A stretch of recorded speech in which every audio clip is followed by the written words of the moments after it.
মাটির জবান খুলে গেল।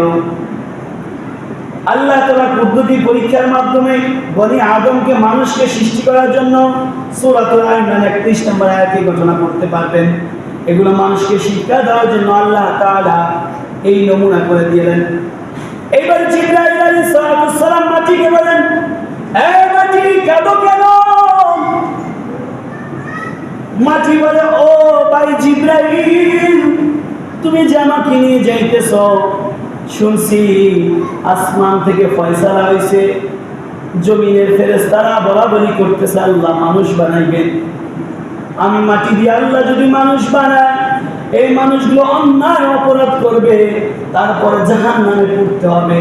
জাহান্নামে এত ভয়ানক শাস্তি, জাহান্নামে ধাউ ধাউ আগুন আমি কেমনে সহ্য করব? আমি মাটি তো পারবো না।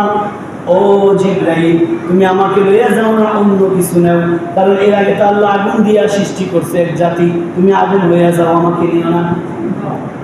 মাটির এমন কাণ্ডন দেখে জিবরাইল আলাইহিস সালামের মনটা গরম হয়ে গেল। জিবরাইল আলাইহিস সালাম চলে গেলেন। জিবরাইল আলাইহিস সালাম আল্লাহর কাছে গিয়ে মাথাটা নিচু গিয়ে বলেন, মাথাকে নিচু করে বলেন, ইয়া আল্লাহ, মাটি আনতে গিয়েছিলাম, কিন্তু মাটির কান্না দেখে, মাটির কথা দেখে আমার মায়া লেগেছে, আমি পারবো না আল্লাহ।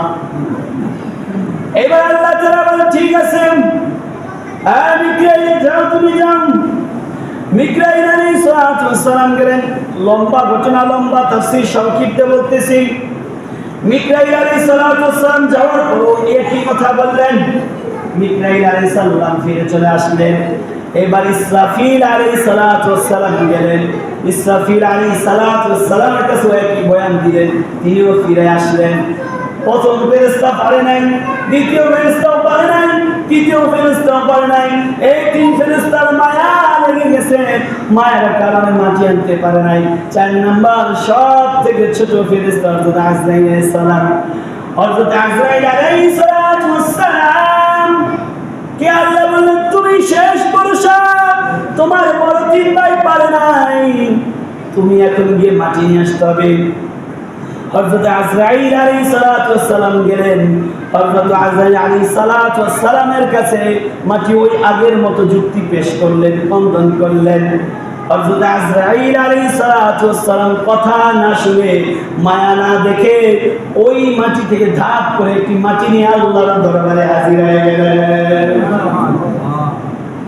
এইবার আল্লাহ সুবহানাহু ওয়া তাআলা আজরাইল আলাইহিস সালামকে বলেন, তোমার বড় 3 ভাই, বড় ফেরেশতা জিবরাইল পারলো না, মিকাইল পারলো না, ইসরাফিল পারলো না, তুমি মাটির সাথে দয়া না দেখে যখন নিয়ে আসলা, আজ থেকে আমি তোমাকে একটা দায়িত্ব দিয়ে দিলাম, কিয়ামত পর্যন্ত যত মানুষ, যত হায়াওয়ান আমি সৃষ্টি করব, সবগুলোর জান কবজ করার দায়িত্ব আমি আল্লাহ তোমাকে দিয়ে দিলাম।